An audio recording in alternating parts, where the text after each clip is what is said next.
আমিও বলি শোনো, কাদেরিয়া, চিশতিয়া, নকশবন্দিয়া, মুজাদ্দিদিয়া কোন তরিকায়ে মুহাম্মাদিয়ার বাইরে নয়, সব তরিকা ইসলামের ভিতরে আছে। জোরে বলেন না সুবহানাল্লাহ।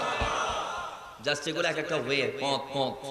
যেমন বাবা, আমি যদি চট্টগ্রাম যাইতে চাই বন্দরহাট, এদিকে একটা রাস্তা আছে না নাই? আমি যদি বলি আমি কে যাবো, মসজিদে খওয়ানোর নাম গীবত, এখানে বড় করি ফেলুন নাউজুবিল্লাহ। আল্লাহ ইয়ার এই জিনিসের মাথায় জীবন গঠন করিবার তৌফিক দান করুক। তুমি মুহাব্বতে দরুদ পড়ে আল্লাহুম্মা সাল্লি মাওলানা মুহাম্মাদ ওয়া আলা আলি সাইয়্যিদিনা। তো মুসলমান, আসল গৌসে আজম আব্দুল কাদের জিলানীর জীবন থেকে আমরা কিছু শিক্ষার জন্য নুসখা বলতে চাই। কারণ গৌসে আজমের জীবনী এমন একটা জীবনী যেটা নিয়ে বছর বছর বললেও শেষ হতে পারবে, শেষ করা যাবে, কেউ করতেও পারবে না। কারণ ওনার বেলায় উনি নিজে বলেছেন, আল্লাহ আমাকে মাত্র কারামত দিয়েছে 24,000। কয় হাজার? আস্তে কেন জোরে বলেন না, কয় হাজার? গৌসে আজমের কারামতের সংখ্যা কয় হাজার? 24,000। নবীজির মুজিজার সংখ্যা 66,000। আরো জোরে বলেন সুবহানাল্লাহ। আর গৌসে আজমের কারামতের সংখ্যা 24,000। গৌসে আজম নিজে বলছে সেখান থেকে শ্রেষ্ঠ কারামত হচ্ছে জমিনে দাঁড়িয়ে চাঁদ সরোদের সাথে কথা বলা, আর সবচেয়ে আদনা যে কারামত সেটা হচ্ছে মুর্দাকে জিন্দা করা। আরো জোরে বলেন সুবহানাল্লাহ। তাহলে ওনার নাম গৌসে আজম। আমরা বক্তারা মাহফিলে কয়টা কারামতের কথা বলি? এই 4 থেকে 5টা। একটা মাহফিলের চেয়ে বেশি বলা সম্ভব? তাহলে যাকে আল্লাহ 24,000 কারামত দিয়েছে, ওনার নাম আব্দুল কাদের জিলানী। আরো জোরে। আপনারা তো ইতিহাস অনেক কিছু শুনে ফেলেছেন, আমি ওদিকে যাচ্ছি না, আমি ইম্পর্টেন্ট নুসখা দিচ্ছি।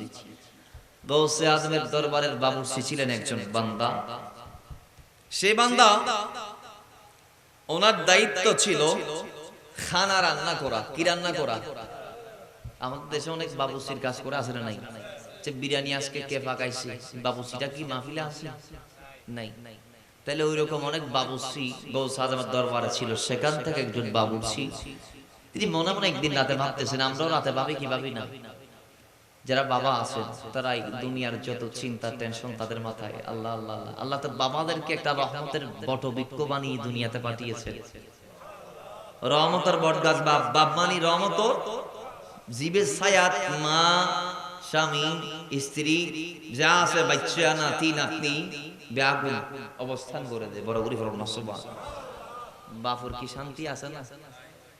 তখন আই টু দি ইয়েন হইন দে দুনিয়ার যার বাবা আছে, ইতের হাজত পূরণকারী হিসেবে আল্লাহর পক্ষ থেকে মহান জাত আল্লাহ পাক তানে দি, যে বাবারাই ফেলে ইতে লাগিও না। আর শাশু হলে অভাব মিটাইলে হওয়ান মিটাইতে পারিব, দাদাই হওয়ান মিটাইতে পারিব, কিন্তু বাবার মতো আর পাইতো। তো যার দি আল্লাহ পাকে বাপ দিয়ে এবার আল্লাহর রহমতের বট গাছের ছায়ার নিচে আছে। বড় গরিব সুবহানাল্লাহ। ইয়ান যারা বাবারা ইতারা হইতে পারে, ওবা সাত দোয়ানের মাঝে যারা সাল আর ইলারিরে আর এত তানিদের ছোট ছোট বাচ্চে আর মতো একদিন সোনার স্বামী ইসতে বড় ফেরতে ভাবতাইলে ঠিক নেবে। ঠিক রিক্সা চলা দিতেও সাহেব বনিকের পরে 7 গনা চুরি করে ফেললাই কারণ যার যার ফোনা জিয়েন হয় এলেরি তুই যার পথ আল্লাহ ইন্দি। হ্যাঁ মুসলমান, সেই গৌসে আজমের দরবারের একজন বাবুর্চি ছিলেন।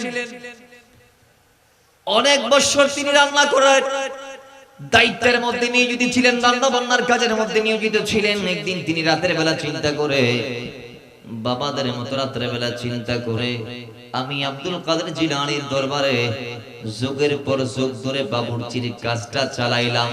ও মুসলমান, আমার আব্দুল কাদের জিলানীর বয়স পেয়েছেন 90 থেকে 91 বছর হায়াতে জিন্দেগিতে। যারা গমন হয়েছে 471 হিজরিতে, ইন্তেকাল হয়েছে 500 61 হিজরিতে, আরেক বর্ণনার মধ্যে আসে গৌসে আজমের আগমন হয়েছে 470 হিজরিতে। তো যাই হোক 70 থেকে 71 হিজরি, ইন্তেকাল করেছে 561 হিজরি। 90 থেকে 91টা বছর জমিনের মধ্যে ছিল। ওই সময়ে দরবারটাকে বিরাট আকারে তিনি সাজাইলো। গৌসে আজম আব্দুল কাদের জিলানীর দরবারে লক্ষ লক্ষ মুরিদ আসতো। আরে যার লেকচারে তো 70,000 মানুষের সমাগম হতো, সংখ্যা উপস্থিত হতো। ওই গৌসে আজমের দরবারে প্রত্যেকদিন মানুষ আসতো যাইতো। লঙ্গরখানার দায়িত্বের মধ্যে ওই বাবুর্চি যিনি নিয়োজিত ছিলেন, তিনি একদিন রাতের বেলা চিন্তায় বিভোর, হায় হায় আমি আব্দুল কাদের জিলানীর দরবারে যুগের পর যুগ মানুষদেরকে মেহমান নামাজের ব্যবস্থা করে দিলাম, মানুষদের খাবার পাকাই দিলাম, রেডি করে দিলাম, খাবার রান্না করে দিলাম। আরে আমার তো কোনো উন্নয়ন হয় নাই। আমার সামনে শিহাবউদ্দিন সোহরাওয়ার্দীর মা এসে গিয়েছে, মেয়ে সন্তান নিয়ে এসেছে, ছেলে বানাই নিয়ে গিয়েছে। আরে গৌসে আজম আব্দুল কাদের জিলানী হাত দিয়ে মেয়েকে ছেলে বানিয়ে দিয়েছেন। মেয়ে সন্তানের মা এসে ছেলে সন্তানের জননী হয়েছে। আমার চোখের সামনে চোরে সে কুতুব হয়ে ফিরে গিয়েছেন নাহাওন শহরে। আমার চোখের সামনে বেঈমানের সেই ইমানি দৌলত নিয়ে ফিরে গিয়েছি। আমার চোখের সামনে আল্লাহর বান্দা এসে আল্লাহর বন্ধু বলি আল্লাহ হয়েছে। আমার চোখের সামনে জাহেলে মুরাক্কাবরা এসে আলেমে হাক্কানি হয়েছে। আমার চোখের সামনে ইলমে জাহিরি ইলমে বাতিনি কত জনে পাইলো, হাসিল করলো। অনেকে ইমানি দৌলত পাইলো, অনেকে জিসমানি দৌলত পাইলো, অনেকে দৌলতি দুনিয়া পাইলো, অনেকে দৌলত আখিরা পাইলো। কত মানুষ আসলো গেল, কত জনের উপকার হলো। আমি যেই লাও সেই লাও, আমি যেই কদু সেই কদু, আমি যেই ডাব সেই ডাব, যেই বাবুর্চি ছিলাম সেই একই বাবুর্চি আছি। আমার কোনো উন্নয়ন হয় নাই। জোরে বলেন। তো তিনি বলছে আগামীকাল সূর্য উঠবে, আমিও উঠবো, আমিও চলে যাব, আর থাকবো না। গৌসে আজমের দরবারকে আমি বিদায় দিলাম। রাতের বেলা সমস্ত কাপড় চোপড় রেডি করে ফেললেন, সকাল বেলা চলে যাবে। মুসলমান আওয়াজ দিয়ে বলুন, ইনি চলে যাওয়ার সিদ্ধান্ত নিয়েছে। ওদিকে গৌসে আজমের জানা হয়েছে কি হয় নাই? জোরে বলেন। মুসলমান গৌসে আজম বলে, ছেলে যখন বাইনা ধরে মা বাবা তখন তার বাইনা পূরণ করে, ঠিক কি না?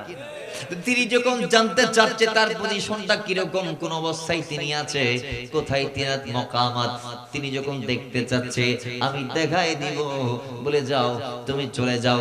অন্তর থেকে তাকে উন্মুক্ত করে দিয়েছে, জবান দিয়ে কোনো কথা বলে নাই। সকাল বেলা হলো, গৌসে আজমের বাবুর্চি গৌসে পাকের পিছনে নামাজটা পড়ে চুপি সারে ব্যাগ নিয়ে রওনা হয়ে গিয়েছে। শাহিয়ার দরবার ছেড়ে তিনি যাত্রা করেছে গন্তব্যের দিকে। অজানা পথ পাড়ি দেওয়ার লক্ষ্যে যাইতে যাইতে যাইতে যাইতে সকাল গড়িয়ে দুপুর আসলো। মরুভূমির মাঝে রাস্তা, পথ পাড়ি দিলেন। মাইলের পর মাইল হাঁটার কারণে ক্লান্ত অনুভব করতে লাগলেন। সেই ক্লান্তি দূর করার জন্য মরুর মাঝে একটা গাছ পাইলেন, সেই গাছের নিচে নিজেকে বসাই দিলেন। বসতে দেরি, ওই বাবুর্চির চোখের মধ্যে ঘুম আসতে দেরি না। জোরে বলেন সুবহানাল্লাহ। এখন ঘুম চলে আসছে। ও জুরুত তো বানাইতে দে, দরবার তো বাইরে যাবেলে তাই যার গদি তুলি। উনি জোহর পর্যন্ত হাঁটলেন, এখন ক্লান্ত। আর মাটিতে হাঁটা আর মরুভূমির বালির উপর হাঁটা বেশ কম আসলে নাই। মাটির উপর কদম দিলে আমাকে মাটি একটু সাপোর্ট দেয়, আমাকে নিচে নামায় পালায় না। কিন্তু বালিতে কদম মারেন তো জিবে জানিবে ডুগর গদি, তাহলে এক্সট্রা এনার্জির দরকার আছে না নাই? অতিরিক্ত বল খরচ হচ্ছে না। এখন উনি হাঁটতে হাঁটতে, মরুভূমির মাঝে তো আর গাছও নাই, আর ওইখানে তো গাছও হয় না মরুতে, যেমন তেমন গাছ। তো একটা গাছ পাইছে, সেটার নিচে বসে বসতে এরকম চলে আসছে। আর আর আদিন ঘাস গড়ি সন্ধ্যায় যেতে বাড়ি যাই, তাহলে আর বিছানালে ফিট লাগাইতে দেরি ঘুমাইতে। ফ্যান দিবর আগে বাবু, ফ্যান দিবর আগে ঘুমাই যায় বুদ্ধি আছে না নাই? তাহলে তো কমন ফুজে ভালো লাগে, কমন ফুজে নবাজ যে যাই হোক।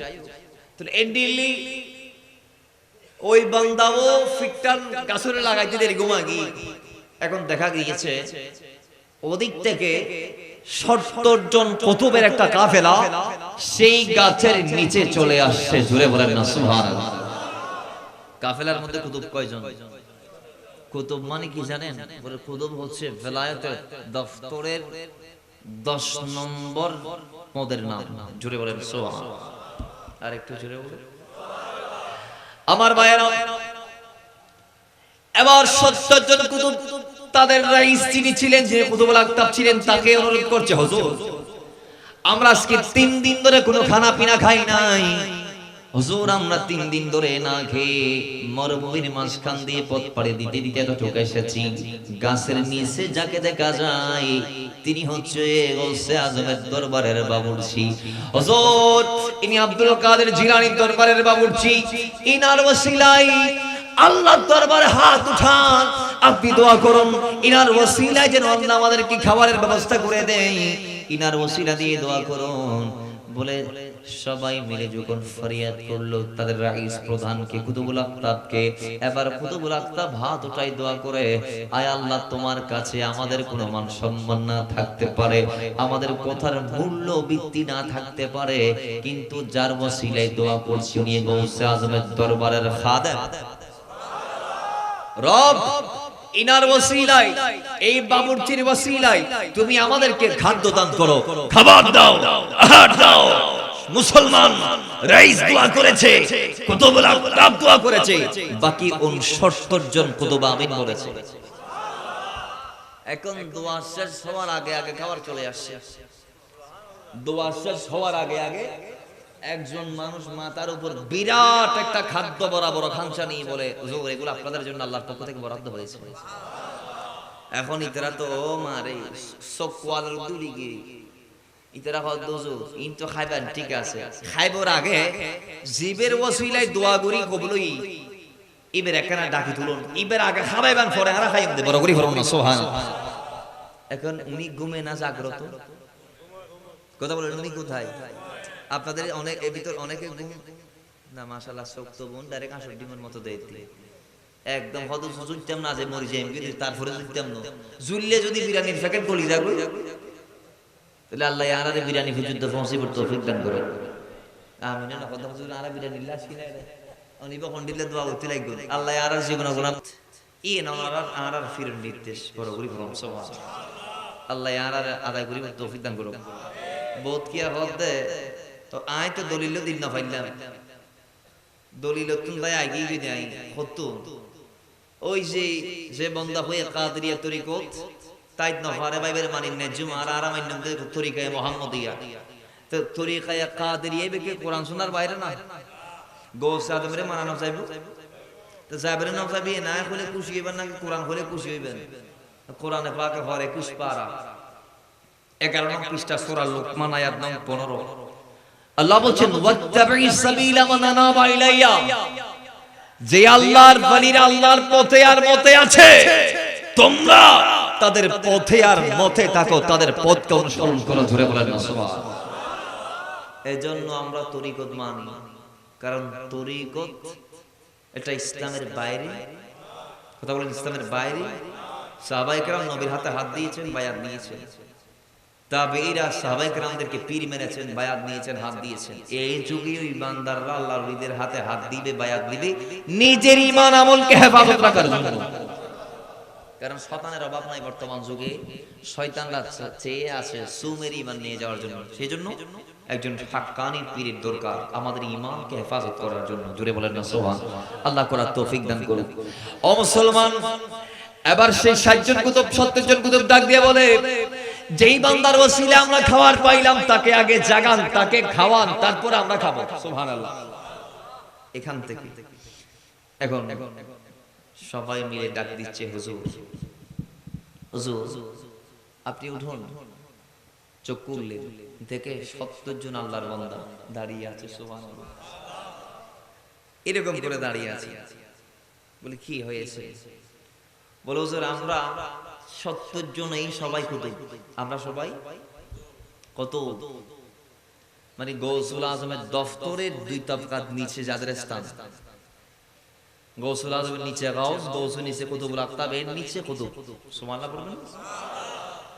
ওই ধরনের যারা যাইতে যাইতে 13 লেভেলে 10 লেভেল আপ করে ফেলেছে। কয় লেভেল? 10 লেভেল যারা পরিপূর্ণ করে ফেলেছে এদেরকে কুতুব বলা হয়। ও মুসলমান, সেই 70 জন কুতুব বলে হুজুর 3 দিন ধরে উপবাস ছিলাম, মরুর মাঝে মাঝে ঘুরেছি, কোনো খাবার দাবার পাই নাই, কপালে জোটে নাই, তকদিরে ছিল না পাবো থেকে। তো এখানে এসে আপনাকে দেখেছি, আমরা চিনে ফেলেছি, কারণ আপনাকে গৌসে আজমের দরবারে দেখেছিলাম খানা পাকাতে। সুবহানাল্লাহ। হুজুর আপনার ওসিলায় দোয়া করেছি, দোয়া কবুল হয়েছে। দোয়া আমিন বলার আগে আগে খানা চলে আসছে। হুজুর আপনি খান, আমরা আপনার পরে খাবো, আপনার সোরগুলো আমরা খাইতে চাই, খিষ্টগুলো খাইতে চাই। উনি বলছে বাবা রে, জীবনে বাঁচি থাকলে বহুর খাবার খাইতে পারবো, জীবনে বাঁচি থাকলে বহুত খাবার খাইতে পারবো। যে দরবার ছাড়ে আমি আসছি, আমি আগে একটু সেই দরবারে চলে যাই, আমি বিরাট অন্যায় করে ফেলেছি, জোরে বলার না। তাহলে ওনার এই জিনিসটা বোধগম্যের জন্য গৌস আজম তাকে ছেড়ে দিয়েছেন, কিন্তু ছাড় দেন নাই। রশি কোথায়? গৌসে আজমের হাতে আছে, জোরে বলছো। তো মুসলমান যার দরবারের বাবুর্চির ওসিলায় কুতুবরা দোয়া করে, ওনার নাম গৌসে আজম আব্দুল কাদের জিলানী। একটা ওয়াকে আমি বলে ফিনিশিং এর দিকে যাব। গৌসে আজম তিনার কাছে শুধু মানবেরা বায়াত নেই, দুনিয়ার মানুষ শুধু গৌসে আজমকে চিনে নাই, লক্ষ লক্ষ জিনেরা পর্যন্ত যার দরবারের গোলামি করেছে, ওনার নাম গৌসে আজম আব্দুল কাদের জিলানী। মোল্লা আলী কারি তার কিতাবের মধ্যে নোট করেছেন এই ওয়াকিয়াটা। বাগদাদে তিনি অনেক বড় একজন হাস্তি।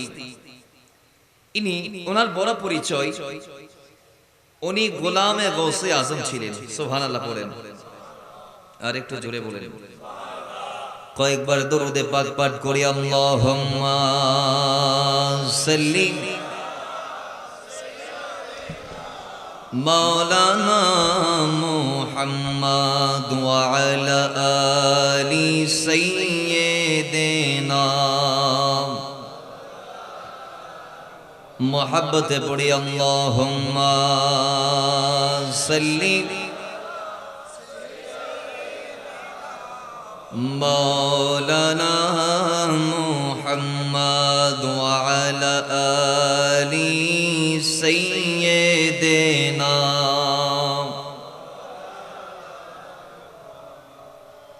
আবু সালেহ আব্দুল্লাহ ইবনে আহমদ বাগদাদি রাহমাতুল্লাহ আলাইহি বর্ণনা করেছেন এই ওয়াকিয়াটা।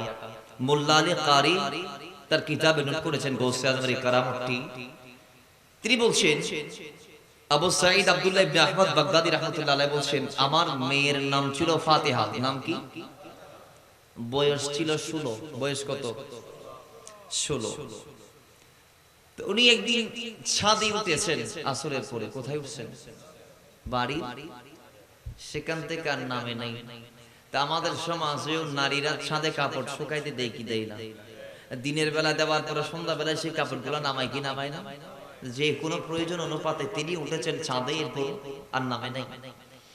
এখন অনেক খোঁজাখুঁজির পর না পেয়ে গৌসে আজমের দরবারে চলে গিয়েছেন। সুবহানাল্লাহ। তার গালক দি লাইন নয়, আরেকখান আসছে, আরো আসছে। মুসলমান তিনি গৌসে আজমের দরবারে গেলেন। যাওয়ার পরে ডাক দিয়ে বলেন, হুজুর আব্দুল কাদের, ও গৌসে আজম, আপনার কদমে এসেছি একটা মুশকিল নিয়ে। সেই মুশকিলটা হচ্ছে যে হুজুর বলে, আপনার এই গোলামের কন্যা সন্তানকে হারিয়ে ফেলেছি, ছাদের উপর উঠেছে আর আমি পাই নাই, আমাকে একটু ঠিকানা দেন, আমার মেয়ে কোথায় আছে? কারণ আপনি বলেছেন আপনি নজর দিয়ে আল্লাহর সৃষ্টির দিকে তাকাইলে রায়ের দানার মতো আপনি দেখতে পান। সুবহানাল্লাহ। হুজুর আপনি বলে দিন আমার মেয়ে কোথায় আছে, জীবিত আছে নাকি মারা গিয়েছে, বা কে বা কারা আমার মেয়েকে নিয়ে গিয়েছে আমি জানতে চাই। গৌসে বাগ একটা শব্দ উত্তর দিলেন, তুমি চলে যাও, রাতের বেলায় অমুক পাহাড়ের পাদদেশে অবস্থান করো। বলে বাগদাদের নিকটস্থ খারকের বিজন স্থান নামে অমুক একটা টিলা আছে, সেই টিলার মধ্যে তুমি চলে যাও। যাওয়ার পরে দিনের বেলায় সেখানে গিয়ে আমি গৌসে আজম তোমাকে একটা তাসবিহ দিচ্ছি। বলে সেই তাসবিহটা দিয়ে একটা বৃত্ত আঁকাবা, আঁকার পরে এরপর তুমি সেই বৃত্তের ভিতরে বসে থাকবা। জোরে বলেন না সুবহানাল্লাহ। তুমি বৃত্ত টানবা এভাবে, বিসমিল্লাহি আলা নিয়্যতি আব্দুল কাদের, বিসমিল্লাহি আলা নিয়্যতি আব্দুল কাদের। এই শব্দটা জিকিরটা পড়ে তুমি কি করবা? বৃত্তটা আঁকবা, আঁকার পরে সেখানে বসে থাকবা। এখন মাগরিব চলে যাবে, ঈশা আসবে, রাত গভীর হবে, তুমি দেখবা পাহাড় থেকে জিন এক একটার পর এক একটা দলবল নিয়ে এমন ভাবে নামবে, মনে হবে দুনিয়া ধ্বংস হয়ে যাচ্ছে, উড়ে যাচ্ছে, পাহাড় ধোলা হয়ে যাচ্ছে, পুরো আসমান ছেয়ে গিয়েছে, মেঘের মতো গর্জন দিচ্ছে, এক এক আওয়াজ দিচ্ছে, জিন মনে হচ্ছে কিয়ামত শুরু হয়ে গিয়েছে, এরকম ভূমিকম্পের মতো তোমার লাগবে। কিন্তু তুমি ভয় পাওয়ার কোনো দরকার নাই, তুমি বৃত্তের বাইরে যাইতে পারবা না, বৃত্তের বাইরে গেলে জিনরা তোমাকে হামলা করবে। এরপর দেখবা সবার শেষে একজন জিন আসবে তোমার সামনে, যাকে ঘোড়ার পিঠে সাওয়ার রত অবস্থায় তুমি দেখতে পাবা। অনেক বর্ণনার মধ্যে আসে যাকে চেয়ারে করে আনা হচ্ছে, কিন্তু মোল্লা আলী বলছেন যাকে ঘোড়ার পিঠে সাওয়ার করে নিয়ে আসা হবে, যার পিছনে অসংখ্য জিন থাকবে, তিনাকে দেখার সঙ্গে সঙ্গে তুমি আমার কথা বলে দিবা, তুমি বলবা তোমার আমি হটাইছি, বাস আর কিছু বলা লাগবে না। এখন উনি চলে গেলেন সেই বিজন্য আমাকে স্থানে, খারকের নিকটস্থ, সেখানে পাশস্থ টিলাতে তিনি আসরের পর গিয়ে একটা বৃত্ত ভরাট করলেন, বৃত্ত আঁকলেন, বিসমিল্লাহি আলা নিয়াতি আব্দিল কাদের। এখন বৃত্ত দেওয়ার পর সেখানে বসে ওনার নামাজ, দোয়া, মুনাজাত, ফরিয়াদ, আল্লাহ দরবারে যা যা চাওয়ার চাইলেন, একা একখান জায়গা যেটা ফাটাইয়ে গোসা তো নিয়ে জিনারের বসবাস, সুবহানাল্লাহ। তুই ভিতরে অন্তরত বয়ে হাজ করেন নগরের মাতন না নিশি রাতি আর রাস্তাতে হানি মারিবে, জিনরে গোডাউন দিয়ে দে খড়ে জিনর গোডাউন তোরে বয় আসে না নাই। এখন রাত যাই তো শুরু হয়ে খেলা তো শুরু হইয়া নই বোধে, রাত শুরু হই, এসা শেষ, নামাজ দোয়া ফুজি বালা গলি, একটু পরে দেখতে ফার মুসুরি যাবি, ফার উল্লিজার উলিজার আসমান ফাড়িজার গলি, এন গর্জনদের মেঘর জমিন তত্তরায় হাফের দুম দুম শব্দ, বিভিন্ন কারিশমা দেখাচ্ছে জিনারা, যেগুলো দেখায়। এখানে কি জিন দেখেছেন এরকম কোন আল্লাহর বান্দা আছেন? যদি কোন বান্দা থাকেন তাই দেখতে বলতে পারবেন, তিনি জানেন অবশ্যই যে জিন কিভাবে মানুষদেরকে ভয় দেখায়। সেম দ্যাট ওই বান্দাকে দেখাচ্ছে এই ভয়গুলা। তিনি বলছেন আমার মনে হচ্ছে দুনিয়া এখন ধ্বংস হয়ে যাবে, পাহাড় দেখতেছি উড়াচ্ছে, যে পাহাড়কে কি করতেছে দোলায় উড়াচ্ছে, বাতাস হলে পাহাড়ও উড়াতো বাজি নলে, এত ভয়ঙ্কর জিন তাকে ভয় দেখাচ্ছে। উনি বলেছে আমি গৌসে আজমের দেয়া, ওই কথাটাকে বাদ দেই নাই। গৌসে আজম যে বলেছে যে তুমি ওই বৃত্তের বাইরে একটা কদম দিতে পারবে না, জিনরা তোমাকে যত ভয় দেখাক সমস্যা নাই, তুমি বৃত্তের ভিতর থাকলে ইনশাআল্লাহ জিনরা তোমাকে কোনো কিছু করতে পারবে না, তোমার একটা পশম উপড়াতে পারবে না। জোরে বলেন না সুবহানাল্লাহ। আমার ভাইয়েরা, দেখা যায় অসংখ্য জিনের থেকে জিজ্ঞেস করলেন, কাউরে পাইলেন না, লাস্টে একজন বলতেছে আমি, বলে কোন আর কথা নাই, এরে শিরচ্ছেদ করে ফেলো, এরে দুই টুকরা, বাস তাকে শেষ করে দিলেন, তাকে কতল করে দিলেন। আর গৌসে আজমের মুরিদকে বলেন ধরুন আপনার মেয়েকে আপনি নেন, এবং দুইজন জিনকে দায়িত্ব দিলেন সসম্মানে তাদেরকে বাড়িতে পৌঁছে দেওয়ার জন্য। জোরে বলেন না সুবহানাল্লাহ। তাহলে এই ঘটনার থেকে মোল্লা আলী বোঝাতে চাচ্ছেন গৌসে আজম উনি ওই যার কদমে জিনের বাদশা পর্যন্ত হাত দিয়ে বায়াত নিয়ে ফেলেছে। আরো জোরে বলেন না বাবা। তাহলে আমরা যারা দিয়েছি আমরা দামি, আমরা কেমন দামি? দুনিয়াতে হাজারো তরিকার ভিতরে শ্রেষ্ঠ তরিকার নাম হচ্ছে কাদেরিয়া তরিকা। এজন্য বলা হয় কাদেরিয়া আলিয়া, কাদেরিয়া তরিকা, কাদেরিয়া কেমন তরিকা, কেমন গৌসে আজম। আলা হযরত বলছে কাল কিয়ামতের মাঠে যখন আমি দাঁড়াবো, তখন আমি আমার গলার মধ্যে গৌসে আজমের কুকুরের ভেলটা নিয়ে উঠবো। আমি রাহমাতুল লিল আলামিনকে বলবো, ইয়া রাসূলুল্লাহ, আমি দুনিয়াতে আপনার ওয়াফাদার আওলাদ, খাদেম, আপনার নায়েব, ইয়া রাসূলুল্লাহ, আপনার ছেলে আব্দুল কাদেরের দরবারের কুকুর ছিলাম। জোরে বলেন সুবহানাল্লাহ। আলা হযরত যদি মুজাদ্দিদের জামান হয়ে কথা বলতে পারে, আমি আপনি বললে আমাদের দামও বাড়বে, ঠিক কি না? জোরে বলে। তিনি ওই গৌসে আজম, যে গৌসে আজম সম্পর্কে যোগশ্রেষ্ঠ আল্লাহর ওয়ালিরা নত শিরে অবনত মস্তকে তারিফ করে ওনার গোলামীকে মেনে নিয়ে তারপর নিজের বেলায়েতের গদিকে ঠিক রেখেছেন। জোরে বলেন সুবহানাল্লাহ। মনে রাখবেন গৌসে আজম যখন বেলায়েতের ডাক দিয়েছে প্রত্যেকের কাঁধে আমার কদম, যে মেনে নাই সে ধ্বংস হয়েছে। সেই সময় অনেক আল্লাহর ওলি ছিল কিন্তু মানে নাই, নিজে বলতেছে আই তো গৌসে আজমের বহুত বছর আগের আল্লাহর ওলি। আব্দুল কাদের জন্ম তো নয় তাই না জুরে ভাই আব্দুরাই এন্ডিলা ডন ডন কিছু বিদাসি উন গৌসে আজমের মানি না নয়, অহংকার লাই। ওয়াকিয়ার মধ্যে আমরা পেয়েছি, গৌসে আজমের কারামতের মধ্যে আমরা পেয়েছি ওই ধরনের অনেক বান্দা শেষমেশ ঈমানটা নিয়ে কবরে যাইতে পারে নাই, বেলায়েতটা ক্যান্সেল, লাস্টে গিয়ে খ্রিস্টান ধর্ম গ্রহণ করে ফেলেছে, খ্রিস্টানের মেয়েকে বিয়ে করে ফেলেছে, শেষমেশ ঈমান নিয়ে মৃত্যুবরণ করতে পারে নাই। বেলায়েতটা গেছে গেছে, ঈমানটাও চলে গেছে। কি চলে গেছে?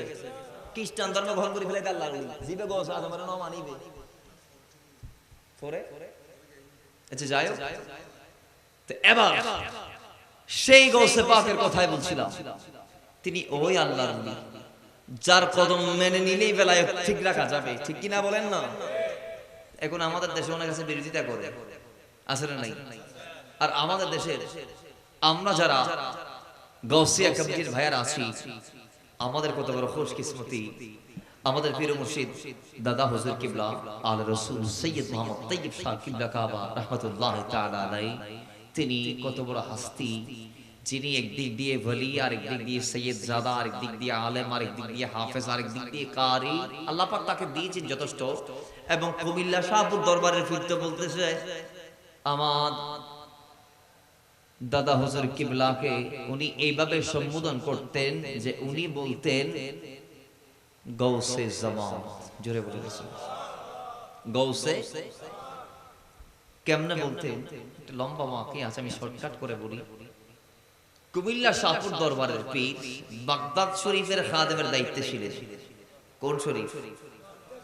যেখানে গৌসে আজম শুয়ে আছে, যেখান থেকে আমাদেরকে নিয়ন্ত্রণে রাখছে, নজর দিচ্ছে, সাহায্য করছে, যিনি বলছে মান্নাদানি বিইসমি ফি কুরবাতিন কুশিফাত, মুশকিলে পড়ে নাম ধরে ডাক দাও, মুশকিল আসান হয়ে যাবে।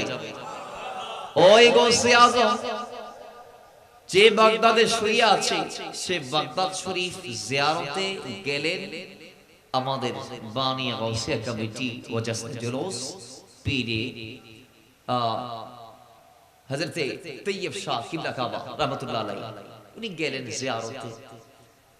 ৭৮ সালের ঘটনা। তো সেই সময় বাগদাদ শরীফের খাদেমের দায়িত্বে ছিলেন কুমিল্লা শাহপুর দরবারের পীর ডক্টর সৈয়দ আহমদ পেয়ারা বাগদাদি আলাইহি রাহমাহ। কুমিল্লা শাহপুর দরবারে পীর উনি আছেন দারওয়ানের দায়িত্বে। কিসের দারওয়ান? রোজায় ডোকা বাইর করার দায়িত্বে। সুবহানাল্লাহ বলেন। মানে রোজার দরবার উনি পাহারা দিবেন, উনি যাকে নির্দেশ দিবেন উনি ঢুকবে, যাকে বের করে দিবেন উনি বের হয়ে যাবে। তো সেই সময় সিস্টেমটা এইভাবে ছিল। শাহপুর দরবারের পীর বলছেন যে প্রত্যেকের জন্য 15 মিনিট করে সময় কি ছিল? বরাদ্দ ছিল রোজার ভিতরে। সবাই তো বাইরে থেকে জিয়ারত করবে, আওয়ামুন নাস যারা আছে এরা বাইরে থেকে জিয়ারত করে। স্পেশাল খুশুসি যে বান্দাগুলো আছে এদের জন্য ভিতরে জিয়ারতের অনুমতি আছে। সুবহানাল্লাহ। তাহলে গৌসে জামান সৈয়দ কারি ইমাম তাইয়্যিব শাহ কিবলা কাবা ঢুকলেন, জিয়ারত করতে আছে, করতে করতে করতে করতে কি করছে না করছে উনি দেখে নাই। 15 মিনিট টাইম ক্রস হয়ে গেছে, আরো বেশি হয়ে গেছে টাইম, অনেক টাইম হচ্ছে, লিঙ্গার হচ্ছে, হুজুর কিবলা বের হচ্ছে না, হুজুর কিবলা বের হচ্ছে না। এখন হুজুর কিবলার পরে সিরিয়ালে যিনি ছিলেন জিয়ারতে, উনি ছিলেন আফ্রিকার একটা দেশের রাষ্ট্রপ্রধান। সুবহানাল্লাহ। তার মানে আফ্রিকার একখান দেশে রাষ্ট্রপ্রধান আছেন আর হুজুর কিবলার ফরদি দাদা হুজুর কিবলার ফরদি জিয়ারত। তখন ইবের ভিতরে অসংখ্য মানুষ, এখন শিডিউল যেতে মেইনটেইন করিতে না পারে, টাইম যেতে লিঙ্গার ওর অন প্রেসার আসছে ডক্টর সৈয়দ আহমদ পেয়ারা বাগদাদির উপর। বারবার ফোনাইয়ে, বারবার সাইলেন্ট বাজার, বারবার আইলান্দের কিরে ভিতরে হনে গিয়ে বাইর কোন বাইর কোন বাইর কোন। উনি বলে আমি সহ্য করতে না পারে ভিতরে গেলাম। যাওয়ার পর দেখতেছি গৌসে জামান তাইয়্যিব শাহ কিবলা কাবা গৌসে আজম আব্দুল কাদের জিলানীকে কিছু দায়িত্ব বুঝিয়ে দিচ্ছেন আর কিছু দায়িত্ব বুঝিয়ে নিচ্ছেন। জোরে বলেন না সুবহানাল্লাহ। আল্লাহু আকবার। গৌসে গৌসে জিন্দাবাদ জিন্দাবাদ জিন্দাবাদ জিন্দাবাদ। উনি বলছেন আমি দেখতে পাচ্ছি কিছু দায়িত্ব বুঝাই দিচ্ছেন আর কিছু নতুন নতুন দায়িত্ব। আমি সেদিন বুঝতে পেরেছি উনি মূলত উনি মূলত বাগদাদ শরীফ থেকে দায়িত্ব প্রাপ্ত হয়েছেন। জোরে বলেন না সুবহানাল্লাহ। এদিনের পর থেকে যেদিন যেই মুহূর্তে দাদা হোসেন কিবলার সাথে ডক্টর সৈয়দ আহমদ পেয়ারা বাগদাদির দেখা হতো, তিনি আর তাইয়াম বলতেন না, তিনি বলতেন গৌসে জামান। আর জোরে বলেন না সুবহানাল্লাহ।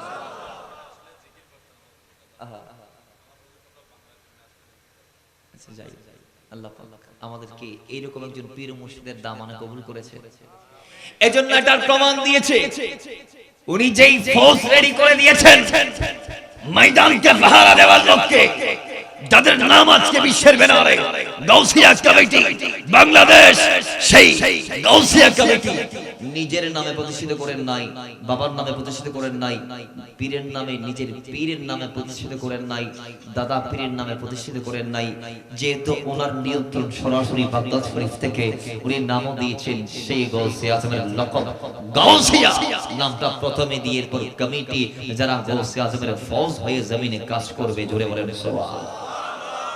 আমরা সেই ব্যানারে যারা আছি আমরা ভাগ্যবান, আমরা বলতে পারবো দুনিয়াতে আমরা গৌসে আজমের গোলাম ছিলাম। সুবহানাল্লাহ পড়েন, আরো জোরে বলেন না সুবহানাল্লাহ। এবং কিয়ামতের মাঠেও আমাদের সম্মান ইজ্জত আবরুর পতাকা উড়বে। কথা বলেন ঠিক কি না? আরো জোরে বলেন। ও মুসলমান, আজকে দুনিয়ার সংগঠনগুলা যুগের পর যুগ প্রতিষ্ঠিত হওয়ার পর দুনিয়াবাসীকে জারান দিতে পারে না তাদের খেদমতের, কিন্তু গাউসিয়া কমিটি করোনা মহামারীতে 2-3 বছরে পুরো বিশ্বকে খবর করে দিয়েছে। আর একটু জোরে বলেন কেমন কেমন? বক্তিয়ার দাদা নিচে বলছেন, বলে মা বাবার লাশ রেখে সন্তান পলাই গেছে, বাবার লাশ রেখে সন্তান পালাই যাওয়ার পরে ফোন দিয়ে বলতেছে, বলে আপনি কি মোসাইবুদ্দিন বক্তিয়ার? জি আমি মোসাইবুদ্দিন বক্তিয়ার। বলে আপনি একটু অমুক জায়গাতে আসুন, সেখানে একটা লাশ আছে, গড়ের গলির নাম্বার সহ একদম সব দিলেন। তিনিও গেলেন, যাওয়ার পর দেখতেছে পুরো বাড়ি ফাঁকা, লাশটা আসার কেউ নাই। নিজের স্ত্রীও চলে গেছে, সন্তানরাও চলে গেছে। সন্তানরা ফোন দিয়ে বক্তিয়ার দাদাকে বলতেছে, ওইখানে আমার বাবার লাশ আছে, আপনি একটু আসেন। তাদের নাম গাউসিয়া কমিটি বাংলাদেশ। কেমন বলতাম আমি আমি নিজে তো ভুক্তভোগী। রাতের 3টা বাজে আমি বক্তিয়ার দাদাকে ফোন দিলাম, আমাদের মাতার বাড়ির একটা মেয়ে, গর্ভবতী মেয়ে, তার 4টা মেয়ে ছিল অতীতে, 5ম নম্বর একটা ছেলে হিসেবে দুনিয়াতে এসেছে, কিন্তু মারা গিয়েছে। চট্টগ্রাম মেডিকেলে ডেলিভারিতে ইন্তেকাল করেছে সন্তান। এখন মাকে বাঁচাতে আমি মাহফিল থেকে গেলাম বাসায়, ফোন আসলো বি পজিটিভ রক্ত লাগবে। আমি আমার ছোট ভাই আতিক রেজাকে নিয়ে গেলাম, গিয়ে দেখতেছে বি নেগেটিভ। আচ্ছা যাই করা আওয়াম, গ্রামের মানুষ এত বুঝে না। পরবর্তীতে বি নেগেটিভ, অনেক নেগেটিভ ব্লাড যারা ম্যানেজ করেন বুঝেন তো কিরকম কষ্টকর। নেগেটিভ বিশেষ করে যে ব্লাড গুলা অনেক কষ্টকর পাওয়াটা, তারপর আলহামদুলিল্লাহ পাক ব্যবস্থা করে দিয়েছেন। কিন্তু আমরা না, সব তো মওলা, ঠিক কিনা বলেন না? তো ব্লাড ম্যানেজ করে দিলাম, মারা বাঁচাইলাম কোনরকম, আল্লাহ বাঁচালেন, মায়ের হায়াত ছিল। এবার বাবা ডাক দিয়ে বলে, আমার ছোট বাচ্চাটা মারা গিয়েছে, এখন ওকে দাফন করতে হবে। এখন সেই বাচ্চাটা চট্টগ্রাম মেডিকেল থেকে মাতার বাড়ি নিয়ে গিয়ে দাফন করার টাইম আছে, অলরেডি তার বডির অনেক পার্ট নষ্ট হয়ে গিয়েছে। ওইভাবে মায়ের পেট থেকে দুনিয়াতে আসছে। আপনি দেখলে অবাক হয়ে যাবেন, যারা ছোট বাচ্চা মরা দেখেছেন এরা জানেন। দেখুন সেই বাচ্চাটা পূর্ণাঙ্গ হয় নাই, ওইভাবে আল্লাহর হুকুম ছিল দুনিয়াতে চলে আসে। যাই হোক, আল্লাহ পাকের মর্জি, হায়াত এতদিন ছিল। দেখুন সেই বাচ্চাটা লাশ কোথায় দাফন করবে, এবার আমিও তো জানি না। আমি বক্তিয়ার দাদাকে ফোন দিলাম, উনি আমাকে ডিরেকশন দিল। প্রথমে 5টা টিমের নাম্বার দিল, সংযোগ পাই নাই। পরবর্তীতে উনি আমাদের হেলথ কাস্টমার সার্ভিসের নাম্বার দিল, গাউসিয়া কমিটির যারা কাস্টমার সার্ভিসের দায়িত্বে আছেন। রাতের 3টা বাজে প্রথমে ফোন রিসিভ করে ফেলেছেন। সুবহানাল্লাহ। তার মানে এদের ঘুম আছে। করোনাতে 3 বছর পর্যন্ত মানুষদেরকে ফ্রি অ্যাম্বুলেন্স সেবা, ফ্রি অক্সিজেন সিলিন্ডার সেবা দিয়েছেন কিনা? কাউকে দাফন করা 1 টাকা নিয়েছেন? আমি নিজে এই লাশ, ছোট বাচ্চার লাশটা দাফন করাই টাকা দিয়েছি, নেই নেই। আমি নিজেই টাকা দিয়েছি, 1টা টাকাও নেই নাই। তো সেই বাচ্চার লাশ নিয়ে এখন যাওয়ার জন্য শেষমেশ ওই মেয়র গলি থেকে একটা দলের নাম্বার দিল, সেখানে মসজিদের পাশে গাউসিয়া কমিটির নেতৃত্বে একটা লাশের গোসলের ব্যবস্থা করা হয়েছে, সেখানে গোসলখানা আছে, সেখানে নিয়ে গেলাম, ওরা ফোন দিল, আমি চলে গেলাম। এরপরে সেখানে গিয়ে একটা সুন্দর করে এরা পরিপাটি করে ব্যবস্থা করে দিয়েছে, যা বলার ভাষা আমার জবান দিয়ে অন্তত আমি বলতে পারবো না, আমার নাই এরকম ভাষা, কারণ আমি দেখেছি আমার চোখের সামনে। এমন ভাবে দক্ষ ট্রেনার এরা, এমন ভাবে দক্ষ, এত বেশি দক্ষ, আমি দেখছি আর আমার চোখ দিয়ে গড়িয়ে গড়িয়ে জল পড়ছে। সুবহানাল্লাহ। সেজন্য এই গৌসিয়া কমিটি প্রতিষ্ঠার পরে হুজুর কিবলাকে সাবের শাহ হুজুর কিবলা বলেছেন যে আব্বাজান আমাদের জামিয়া আছে, আঞ্জুমান আছে, সেখানে আরেকটা দল গৌসিয়া কমিটি বলে আপনি কেন প্রতিষ্ঠা করছেন? বলে সাবের শোনো বাবা, সেই দলটা কেন প্রতিষ্ঠা করলাম সেটা তুমিই জানবা, কিন্তু সেদিন আমি থাকবো না। জোরে বলেছ। এই আজকের করোনা দিনে পুরো বিশ্বকে দেখিয়ে দিয়েছে গৌসিয়া কমিটি পৃথিবীতে কেন দরকার। ঠিক কিনা বলেন না? আজকে তারা পৃথিবীতে নিজেদের সফলতার মাধ্যমে এমন ভাবে জানান দিয়েছে, আসলে রাসূলুল্লাহ যে দ্বীন ইসলাম কায়েম করতে চেয়েছিলেন, সেই দ্বীন ইসলামের সত্যিকার অর্থে যারা দারক বাহক চর্চা করছে, সেগুলা হচ্ছে গৌসিয়া কমিটি বাংলাদেশের ভাইয়েরা। আমি আবার কোন দরবারকে ইঙ্গিত দিয়ে কোনো কথা বলছি না, কারণ প্রত্যেকটা দরবার আমাদের মাথার উপর, প্রত্যেকটা দরবারের নির্দিষ্ট সংগঠন আছে না নাই, প্রত্যেক দরবারের মাদ্রাসা মসজিদ আছে না নাই, লঙ্গরখানা আছে না নাই, প্রত্যেকটা দরবারের খেদমতকে স্বীকার করতে হবে। কোন দরবারের বিরুদ্ধে করা যাবে? যারা না বুঝে করছে এরা বুঝতেছে না, আল্লাহ তাদেরকে বোঝার তৌফিক দান করবে। মাথায় রাখবেন তারা ওয়ালি আল্লাহ। তারা কি? আর আমি কে? আব্দুল্লাহ। তারা কে? ওয়ালি আল্লাহ। তা আব্দুল্লাহ কেমনে ওয়ালি আল্লাহর ভুল ধরবে? ঠিক কি না বলেন না? আল্লাহ আমাদেরকে বোঝার তৌফিক দান করুক।